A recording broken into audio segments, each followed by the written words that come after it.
My name's James Piecowye. This is Podaholiks, and this is the PowerWorks show with Glenn Power from PowerWorks Automotive. We're going to be talking about cars. We're going to be catching up on his new business and generally trying to figure out, is anyone buying anything these days? Lots of offers out there, lots of people thinking about their rides.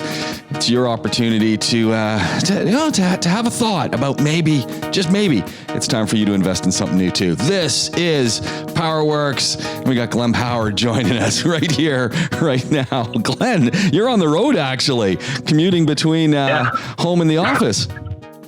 Yeah, that's right. Yeah, I mean, if anyone's going to invest in anything, need to invest 35, 40 minutes of the time in this podcast. There you go. I agree.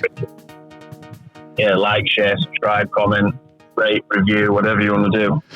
Get the whole world to know about PowerWorks podcast and all the Podaholiks podcasts. Yeah, absolutely. So, give me a sense now. We've been talking about this for a while now. You're literally opening up PowerWorks Automotive. What's the status right now? Where are you at? It's a matter of basically later on today. It should be flicking the switch on everything, making sure everything works. Bit of an issue with office furniture because of the lockdown. Furniture shops aren't necessarily classed as essential business,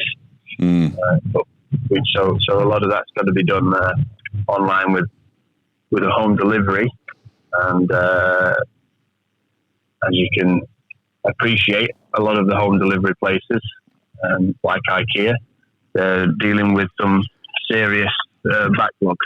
I would imagine, I think IKEA's just reopened up here, as we know, and it's jammed. People are, people have been home for over a month. They now need to, and it's Ramadan, so people are thinking, hey, I want to replace some stuff. I want to do a little bit of home repair and decoration. So it's brutal. And how many shipments have been coming in? I think that becomes the other side of things, doesn't it? We were out visiting a place yesterday and they said, yeah, we got this and this. Oh, we don't have those things. We just have not gotten any supply. No, we've not. I mean, not to the sort of panicky level of any sort of shortage, but I have noticed in some of the supermarkets that, the stuff you normally go for isn't necessarily always available now, which is fine. Yeah. We have to appreciate that, and a lot of the time, I'm not talking about bread, milk, rice, fresh fruit and vegetables. I'm talking about stuff that you can probably do without, like a deep and delicious McCain chocolate cake or something. Exactly. I mean, you can manage that. So, no, it's good.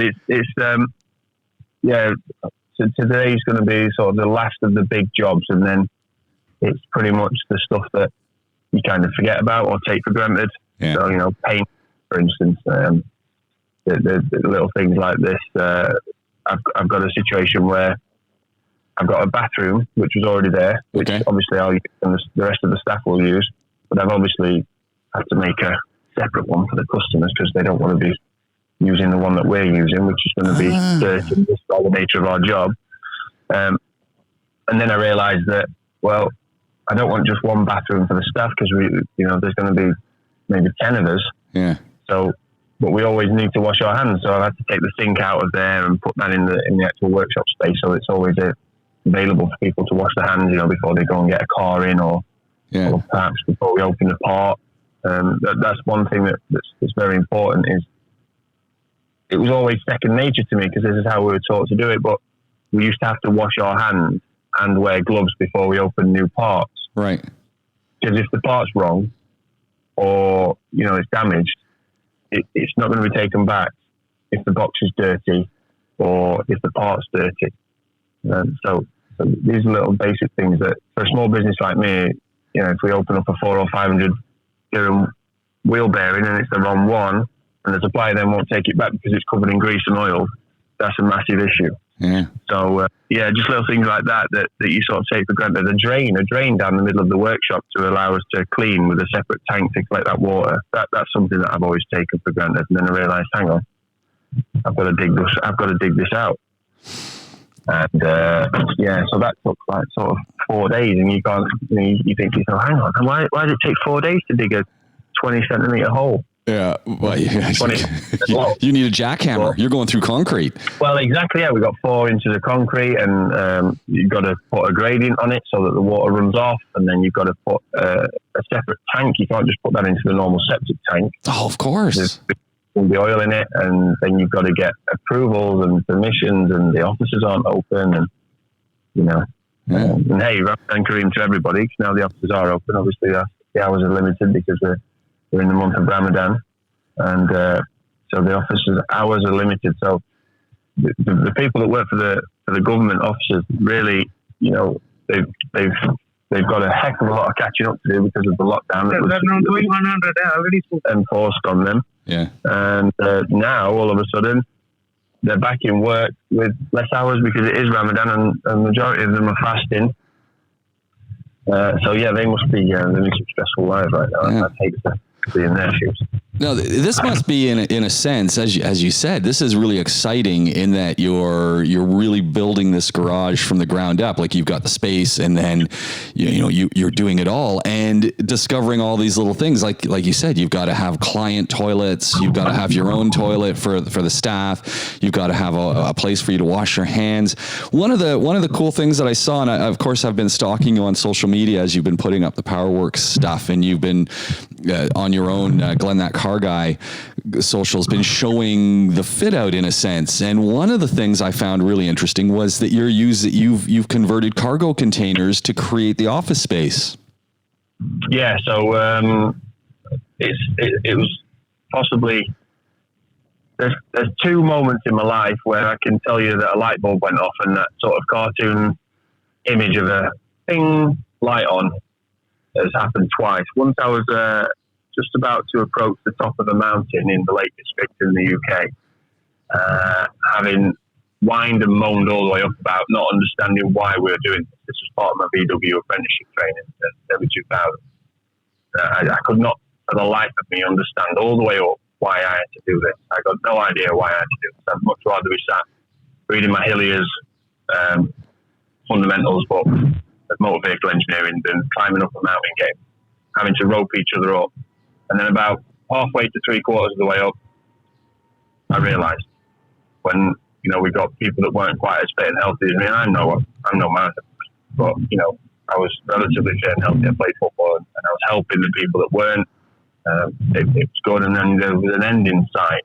It was an amazing view, amazing scenery. And then the end was in sight. So the light bulb went off, and I realised why people challenge themselves like that. Second time was when I was talking to Colin, but we will fix it. And we're in the warehouse, and it was just a bare bones warehouse. I don't even think I'd knocked some of the existing structures down that were in there. And we were talking about the office fit out. And he said, "Why don't you do shipping containers?" And it was like, instantly, it just hit me. Like, that's exactly what I need to do. That's exactly what I need to do. There was no way you were going to convince me any other way. It turned out to be more economical than doing it as a freestanding structure with plywood or plasterboard, gypsum board. So it was cheaper. It wasn't quicker. I mean, I'd have probably been open and operational had I gone the other way. But I'm much more happy than I would be. Let's put it that way with how they've come out. The panels of these things bolt off as pretty much relatively easily. So that's allowed me to put glass panels in that face the workshop from the customer perspective, and it just makes for quite an interesting centerpiece really as you come into the workshop. The only difficulty really was getting them in, and until I got them in, I couldn't put my lifts in, which is obviously been for the last couple of days. But they've been ready to go for a month, but with lockdown and other issues, the guys that converted the shipping containers, they had a delay. Nobody was getting angry about it. That we just had to accept it and move on. And there was a couple of days where I was literally just sweeping dust out of there because there's nothing else I could do. But it's all worth it in the end. I'm really happy with how it turned out. I love the idea, as you said, that your shipping containers almost create a gallery effect, so that your clients can be sitting in the gallery watching the car being worked on. They can fully see everything. Nothing's being obscured. That's kind of cool. Yeah, exactly. I mean, there are certain kind of person, and I would say I'm probably not that kind of person, although that might surprise some people. I'm not the kind of person that would want to sit around and wait for my car to be repaired. There are some people that do want to do that, and there are some people that have to do that. You know, they work 25, 30 kilometers from the workshop, and we appreciate their custom, and we're not going to force them to disappear. So, you know, there's space for 5 or 6 people at any one given time to be sat there comfortably watching. Obviously, if they'd rather get a closer look and they want to come into the workshop, then they'd have to be effectively chaperoned by myself or one of my colleagues, just to make sure that they were safe. But you know, there's very few people that would want to stand in a workshop in June or July. Yeah. Or August. So I think in behind some glass in the AC, it's probably best for everybody. And we'll probably. I'm just trying to figure out what to put. I'm going to put a TV in there, and I'm just trying to figure out what to put on the TV. I don't want to do the whole cliche Top Gear DVD, but I think there's some things that I can put on TV. And probably just put the Podaholiks stuff on YouTube. Well, you know, the other side is maybe this is the opportunity to start creating some of your own video content where you're doing some basic maintenance videos, and you know, maybe as you're doing some oil changes to start off, set up a couple cameras and start shooting that stuff, and you know, on a really easy, quick kind of edit. You know, it's time, and which is always the dilemma. But you know, little things showing people where stuff are in their cars, and just walking around cars, or maybe doing again, who's got the time? Because again, you've got your garage. The job is to fix these things, but creating some of that content, doing car walkarounds, that might be might be kind of interesting. Yeah, I think there's definitely some possibility that I would eventually have that. Yeah, it's something that we do quite regularly. One of the things that we are going to do is we are going to invite customers in completely free of charge, just to give them an idea of basic home maintenance on their vehicle and stuff they can do at the side of the road at a pinch. How to change a spare wheel, things that people don't really seem to know how to do, like a lost art these days. So that's something we're going to do. We're going to invite customers in. We won't charge them for it. We'll give a bit of a 25, 30 minute walk around. We'll use a generic vehicle if there's more than sort of 2 or 3 people that take us up on these sessions. But if there's only a couple or an individual, then we can use their vehicles and show them specifically on their vehicles what we would do, how you change a spare, how you check fluids, how you top up fluids, what kind of fluids you use. These sort of questions that just give you that peace of mind as a car owner and a car driver that may not necessarily be that technically literate. That okay, if I'm stuck, I can sort myself out to a certain degree, and just to get people in and see what we're about and let them understand that we aren't just there to hand them an invoice over and take some money off them. We're there to genuinely help them and keep them on the road. And if they've got a Volkswagen Group vehicle, then all the more that we want to keep them on the road. So, Glenn, tell me about your lifts, because lifts are an important part of a garage and a workshop. And so what did you settle on? Because there's a lot of different types of lifts out there. Yeah, so I've got a shout out here to Texas Equipment. They've run out of Sharjah. A fantastic company that I've used over the 8 years that I've been here, and they are based. They have a base in Texas in the US, as you think, which isn't always the case with company names out here, but these guys do. They offer sort of all levels of quality, basically. So this is a strange one, and it's always something that's confused me. Really, and I suppose this is just down to me being lucky and working for VW UK. But basically, you can go any sort of level of quality. You can go from a really cheap lift, which tends to be manufactured in China or India, and these are genuinely just cheaper because labour costs over there and material costs is cheaper. Or you can go for a more expensive one, which is manufactured in some of the European markets like Italy or Turkey, and then the top of the line ones tend to be the American ones, especially with Texas equipment. Now I've gone for the American ones because they're probably a couple of thousand dirhams more expensive than the cheaper option, but there's more parts readily available for service and repair, and the maintenance windows on them is bigger, so you can go longer between scheduled maintenance, just less downtime. There's also the fact that they have automatic locks.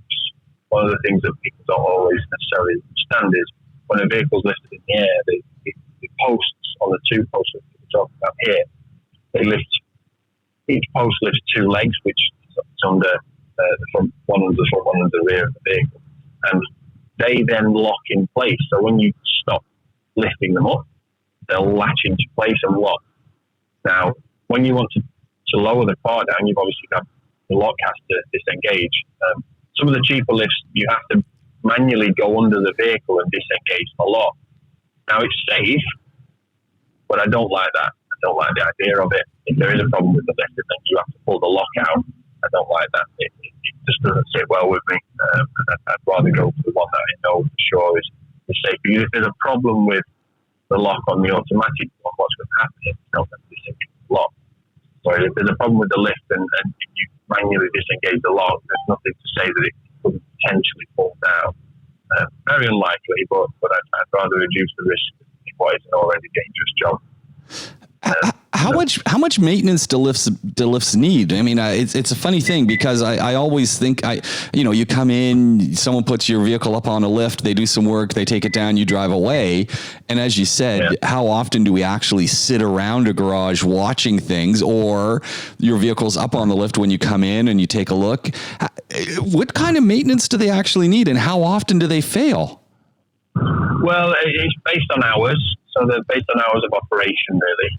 And failures can be quite common. But for us in our region, what we suffer with is heat and dust. So they're electro-hydraulically operated, basically. So you have an electronic motor, which is operating a hydraulic fluid, in effect, to force a ram up and down, which then lifts the vehicle and lowers the vehicle.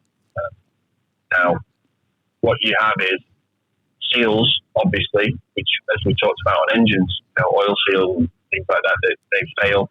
Now, our workshop is, apart from obviously the door to get in and out, is fully enclosed, so we should be relatively okay from a dust perspective, but we are going to get leaks. We are going to get things like, we're going to need to have the oil changed, of course. We're going to need to have that changed. We're going to need to make sure that the cables, the locks, the rams, everything that we have on the lift, the electrical connections, everything there has to be made sure that it's safe and sound. And the municipality require an annual maintenance check. So basically, a bit like we have to do with your car, you have a company come round, they will load test the lift, so they'll find the safe working load of it, and they'll load a vehicle up to that limit, and then they'll lift it up and check that the lift's operating fine with no malfunction, not causing any leaks or buckling or movement, make sure that it's fixed properly to the ground, that the bolts aren't coming loose, that the electrical connection's safe, that the motor's working fine, all these sorts of things that we have to then get signed off, and they'll put a sticker on the lift, and then we'll see them again in 12 months' time. Obviously, we have to pay for that, but it's a real good thing to do. And in fact, it's something that I'd probably encourage people to do. If you go to a workshop, you want to ask them if they're changing, even just changing something that we consider as a basic job like tyres. They should be torquing the wheel back up. Now, that's fine if you've got a torque wrench to torque the wheel bolts back up. But how do you know the torque wrench is accurate? Has it been calibrated? People don't necessarily have that in their mind. That, okay, I've got the tool, okay, but you need to calibrate the tool. The torque wrenches will go out of calibration, and what might have been 100 newton meters last month, it will click off at 95 now. and that's not safe. Talking worst case scenario here, but you have to think about these things. And also, the same goes for lifts. Do you really want to have your vehicle on a lift that's potentially going to fall down and obviously damage your vehicle, but potentially damage a person? So ask these questions to people when you go there. Are your lifts certified, or is your equipment calibrated? They're putting you on the road in this vehicle that they've worked on. You want to make sure that the equipment is calibrated. It's done frequently. The other thing that I start thinking about, and I'm just started going through a mental checklist. You've got your office set up, you've got your washrooms put in place for clients and for your staff. You've also got, when I start thinking of garages, as you said, you've got your drains, you've got your lifts. What about the whole air tool system? You've got to have either a centralized system or a bunch of compressors all over the place. That's another big consideration. Yeah, we've got a nice compressor out of Italy from Texas Equipment again, and I basically took their advice on it. I've worked at a few places here, as you know, and they've all had different compressors. Yeah. One of the things I can say, and when I came out here originally, I worked for AAA, a company that you've used before, and the guy that was general manager there, Frank Murray, from Scotland, had been there when I started. He'd been there 35 years. He knew everything about everything in our trade and certainly for our workshop. And he knew exactly how to plan for failures that might not happen for 5 or 6 years, but he knew it was going to happen. And he'd have something in place that would mean that when it happens, you can move on. So a lot of the things I've gone through, I thought, well, okay, what was Frank? There was also when Frank sort of semi-retired and he was replaced by a guy called Gordon, who had been running the Rashideer workshop up until that point for about 12 years. There was a lot of things that he sort of taught me, and I worked there for 4 years with Gordon. He was only my boss for sort of about a year of it. But again, I think to myself, when I'm going specifically with financial side of it, I think to myself, what was Gordon do here? So I've learned a lot from my time at AAA. I'd probably say more so than anywhere else. And the compressor is one of them, where we had a compressor, we had a reserve tank, we had a backup compressor. There was never a situation that could happen short of a complete bomb going off somewhere on the side that wouldn't stop us working. And that's where I've tried to go. So I got as close as I could to the one that they had at AAA, which wasn't available anymore. And I took the advice of Texas, the guys from Texas Equipment. They fit these things and install and commission and service these daily in the dozens. So I just said to them, look, which is the one that you have the easiest access to parts and repairs and is less likely to fail. And again, we paid a little bit more than we perhaps could have, but we didn't go and buy the most expensive one. The most expensive one was great, but because they didn't sell many of them, they didn't hold many parts in. So should it fail, it's a problem. So yeah, that compressor is it's ready to go. It's going to be installed outside of the workshop because they're noisy things. They also need some air going over because they get quite hot. And then the pipe, the galvanized steel pipe, will just have a hole through the wall, and then it'll wrap around the side of the workshop where the lifts are, and each lift will have an airline on a reel, and then everyone has compressed air that they can use for inflating tires or running air tools. Neat. Which opens up a big question for me, Glenn. And I'm thinking, and I don't know how it operates in the UK, and I'm just thinking to my brother who of course is listening. Him and Dougie are listening to this program as they do. Actually, interesting one. My brother Jason, big shout out to Jason, who's in the garage, basically set up a guard post to make sure that no one comes in to put the old washboard, the ironing board on the back of his wife's car, which still could happen.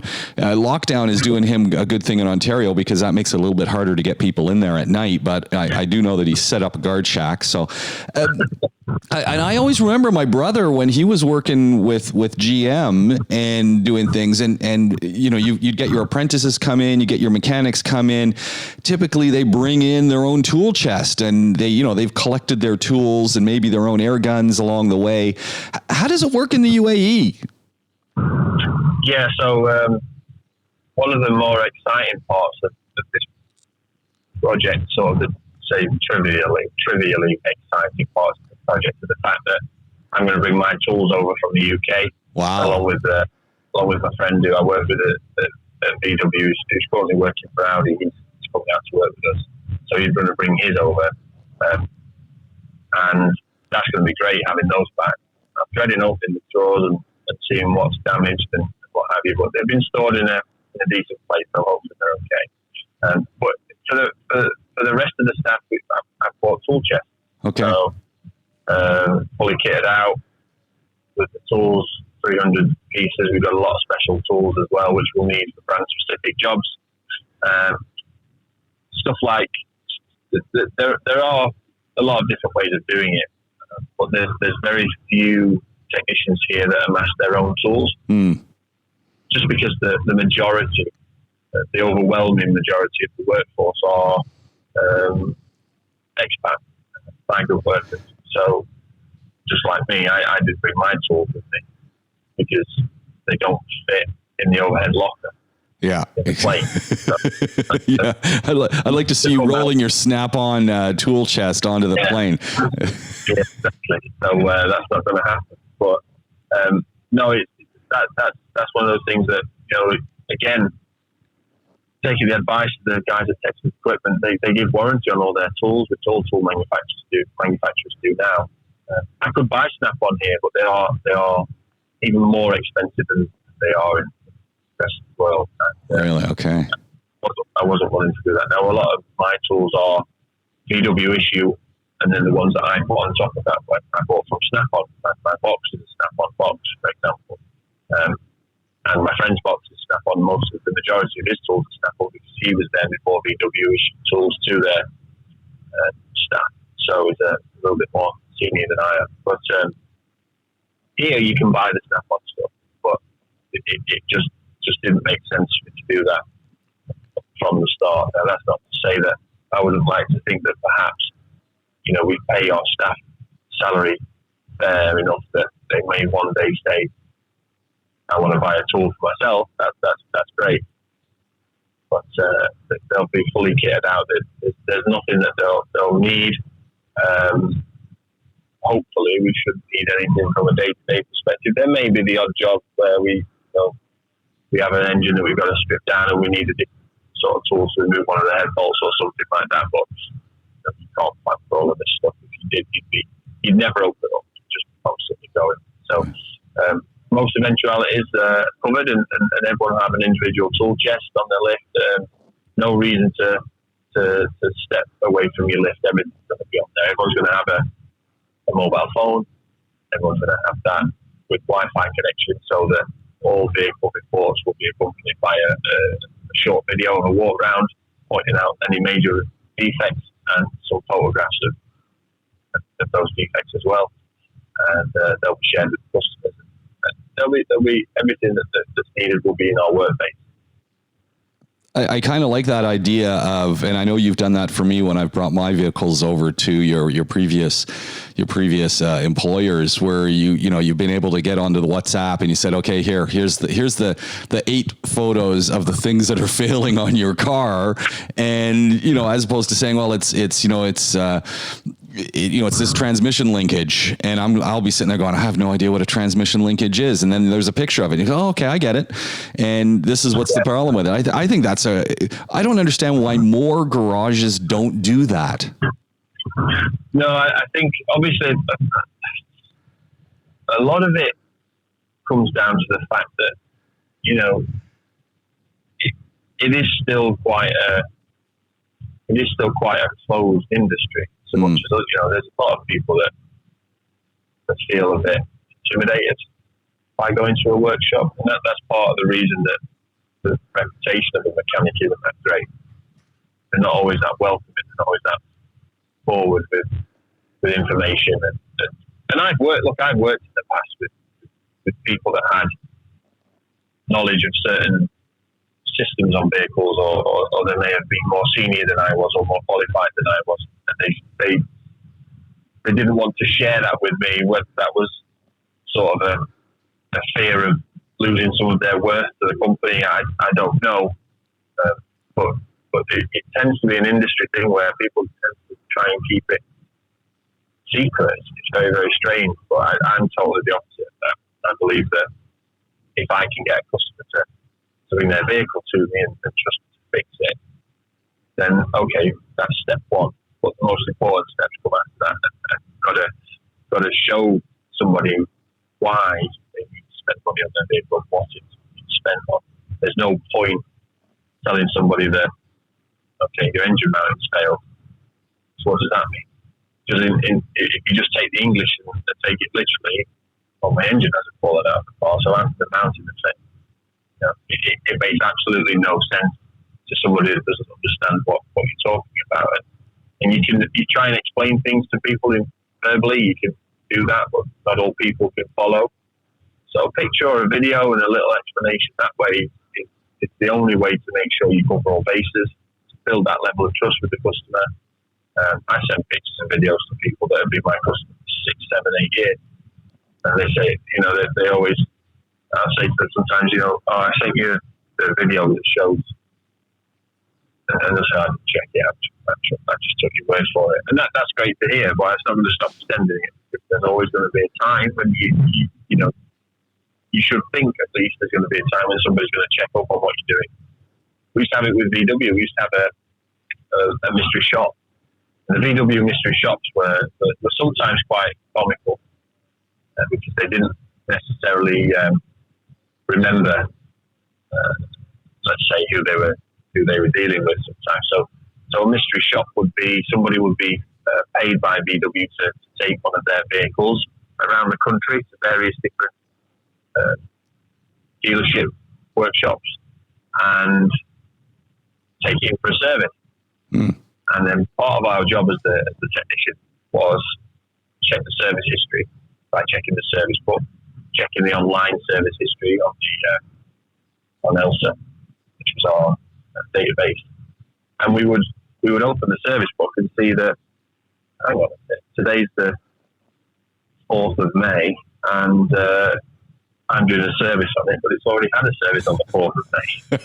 So it obviously just comes down the road, and they forget to not leave the service book. So they leave the service book in there, and it gets stamped. But then they forget to take it out. Now, obviously, some of those things on a mystery shop, maybe that the previous workshop, that was one of the criteria that they would get mystery shops on. But if we can't have been because we were coming on after them, but they should have taken the book out.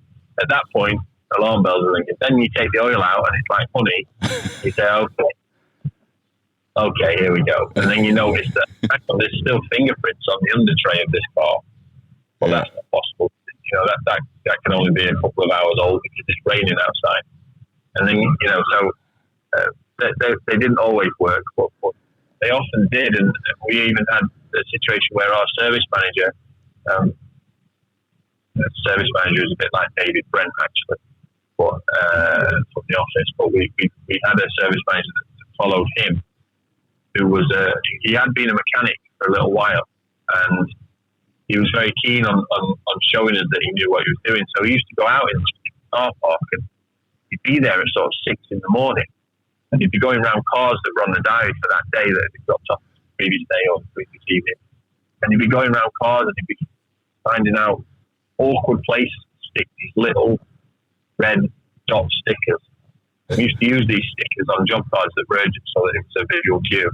But these don't stick them on little components, like hide them around. And we used to go in really early, and you'd see him storming around on the floor on his back in the rain in a puddle, putting these stickers on things for us to find. And he'd put them under the screen wash bottle, and he'd put them behind the fuel filler cap, which is where it tells you the tyre pressure, so you know how to fill the tyres, for instance. He'd put them under the oil cap. He'd put them in all sorts of weird places, and then he'd put on a job card the amount of stickers that he'd put on there, and then he'd put on and he might put 6, but he'd actually put 7 He might four, but he'd actually put 8, and he loved it. But it kept us all on our toes, and I sort of begrudged it at the time because I thought, why am I doing this? I know what I need to do. I know my job. Everyone has that sort of attitude. I know my job, especially when I was younger. I didn't necessarily think I needed to learn anything, but it was just all about checking up on us and making sure that we were doing an honest job and doing right. And the service manager gained absolutely nothing from it. If anything, he lost efficiency in his workshop because we were all running around looking for these chicken pox that he put all over the top. But he had the fact in his head that he knew his staff were honest, they were working on it, and they weren't going to be shortcutting or scrimping on service level. That's very, very important, and that's remained important to me ever since. And in fact, it's more important to me in the time that I've been here because I have seen some situations where customers have been shortchanged and even lied to on some instances. So yeah, it's very important to me to be open. It sounds like your workshop is really coming along, and it sounds like you're going to have some pretty it's going to be a nice environment both for the clients and for the employees, and a lot of trust and a lot of ongoing safeguards to ensure that everyone's doing their job and that you're giving the best service to the customers. How's it going to work for the entry side of things and the parking outside? Because you are in a big warehouse, Glenn. What's the plan? Yeah, so we're on Marabea Street, which is a busy road for anyone that knows how cruise and buy. Really busy road, and so we have got parking at the side of that road, and that's where the customer entrance will be. There is parking around there. The block of warehouses that we're in is on the corner, so there is parking around there. We are going to be quite sort of forward with offering collection and delivery to customers, just so that it takes a little bit of pressure off of the workshop when the customer's not necessarily needing to be there at a certain time and wait at a certain time. We can pick the car up and deliver it back. That helps the customer. It reduces the strain on their day and their schedule, but it also allows us more time and freedom to work on their car with less rush. So there'll be a lot of collection and delivery. But yeah, there is parking on there. It's one of those things. We share a block of 12 warehouses. We're number 3. Number 4 has just become available, so we might be number 3 and 4 soon if everything goes to plan. You never know. But we'll get into. We can probably fit about 25 vehicles in our allocated area. Wow, that's pretty good. Plus we've got the space in the shop as well. So I'm measuring up this morning to see if I can fit an extra lift in there. Sounds a bit crazy when it's open, but I've just been offered a lift just second hand from a workshop that's closed, and they want to get it out of there. So if it fits, I'm going to take it. It'll be worth it. So that'll take up some space we could have used to park the car, but hey, it's all good. We'll manage. And are you guys also going to be planning to do some mods for vehicles? I know I've seen a lot of Camrys recently, and I actually saw a Golf R that had some mods put on it, and I was actually surprised. I had to take a second look at the Golf R, but it was kind of had a lift kit on it, which I thought was counterintuitive for a Golf R. But hey, you know what? If you want to lift one, you lift one. Is that going to be part of your guys' plan? Well, what we're going to do is we can do everything except for bodywork. My bodywork and cosmetic stuff for now until I get the space. We'll go through trusted partners that we've worked with for a while. So modifications for sure. One of the things that we're really going to push is going to be software tunes and stance modifications. So basically upgraded alloy wheels and suspension, so we can lift, lower, air ride. So if you want the capability of lifting the vehicle and lowering the vehicle with air suspension, we can do that. So there's a German company called Bargain Air, which is air ride suspension, which will be shipping in on request and doing that. We can do anything from a transporter van. So who knows? We will fix it. Might be doing some of theirs too, lowering them and raising them at the touch of a button. So we'll be doing that. We'll probably put that on our van, and just as an exhibition and a demonstration. But we can do everything. Every sort of, certainly every German vehicle we're going to cover, and we have options on some of the other vehicles, American and Asian manufactured vehicles as well. Man, I'm excited. I really want to have a chat about the air ride systems and the tech tunes and tuning up your vehicles using technology. I think that sounds really cool. I hate to do this to you, Glenn, but we're gonna have to cut our conversation short. I really appreciate you taking the time to do it while you're doing the commute into the office. And it's for those who've been listening and saying, "Man, it sounds kind of weird." Glenn is talking to us on his mobile phone as he's doing that commute. And he's, you must be getting close to the office by now. Yeah. I'm basically just driving around because I've already been past a couple of times driving around. So the moment I get out of the car, it's going to be, I'm going to get ambushed by a contractor. So just driving around while we finish up here, and you need to go and educate the youth. I do. I need to go in and do a media criticism class. You need to go in and measure up for that lift. And you know what, Glenn, we'll catch up really soon. I absolutely look forward to doing that. And heck, who knows? Maybe we can come and do the podcast just from the empty or the just newly opened garage. That'd be kind of fun. That would actually be a real hoot to do that. So maybe I forgot to do that. Hey, that's what we got to think about doing. Glenn, I want to thank you very much. And you know what? We're going to do it all again really, really soon. You've been listening to PowerWorks with Glenn Power from PowerWorks Automotive. This is, Podaholiks. My name's James Piecowye. If you want to get in touch with us, Podaholiks with a K at gmail.com. Podaholiks with a K across all the socials. Give us a rating. Give us a review. Pass on the link. This is Podaholiks.